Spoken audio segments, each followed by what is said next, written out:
ये अपन देखेंगे negative sentence.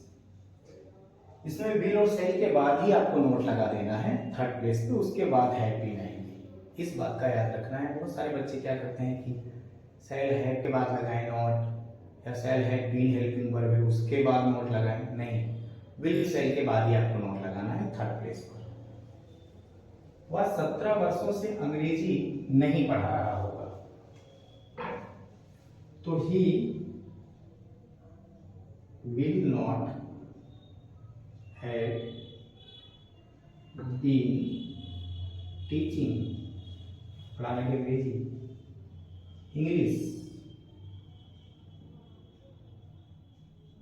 अब 17 वर्षों से सन तो दिया नहीं है, तो आएगा फॉर 17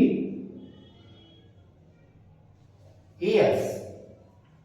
इस महीने के अंत तक हम 5 वर्षों से यहां नहीं रह रहे होंगे, तो इसको हम ऐसे शुरुआत कर सकते हैं, by the end of this month.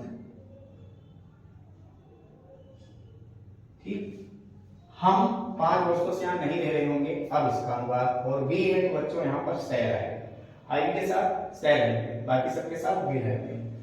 तो we shall not have been living here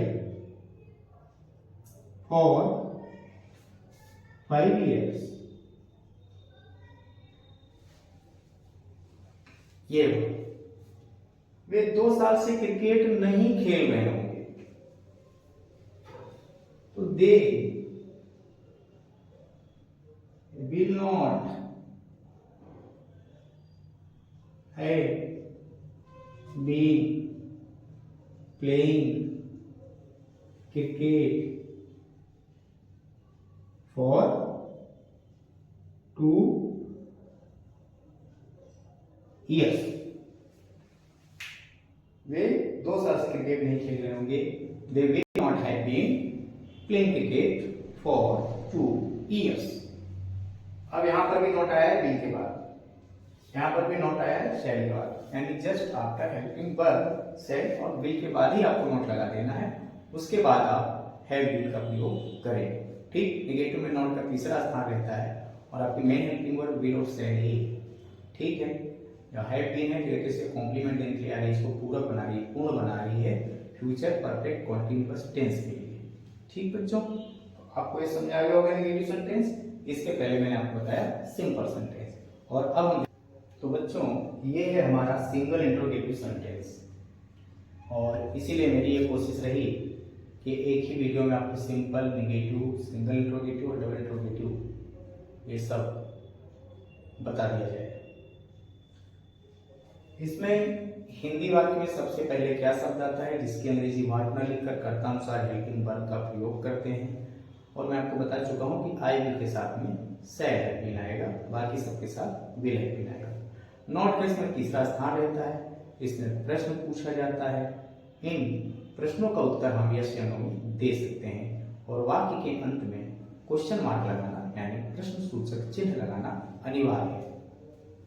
क्या तुम अपना काम 2 घंटे से नहीं कर रहे होगे? ये थोड़ा सा मिस्टेक है। तुम काम,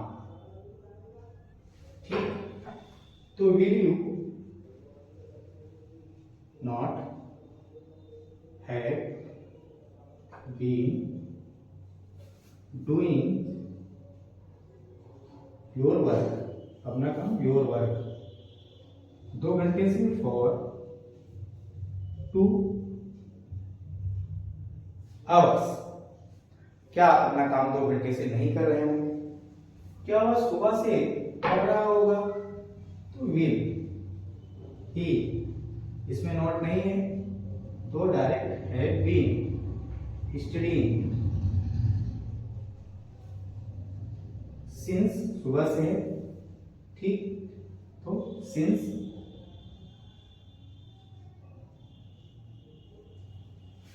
मॉर्निंग क्या हम अपना काम 3 बजे से नहीं कर रहे होंगे?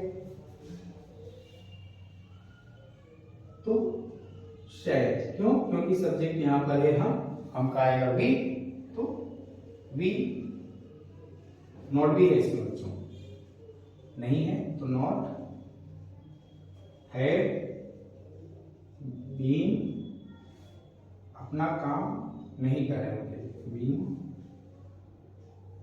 डूइंग आवर वर्क, 3 बजे से फिक्स टाइम है, सिंस 3 o'clock, क्वेश्चन मार्क। तो ये था हमारा सिंगल इंटरोगेटिव सेंटेंस। और अब ठीक इसके बाद हम देखते हैं डबल इंटरोगेटिव सेंटेंस।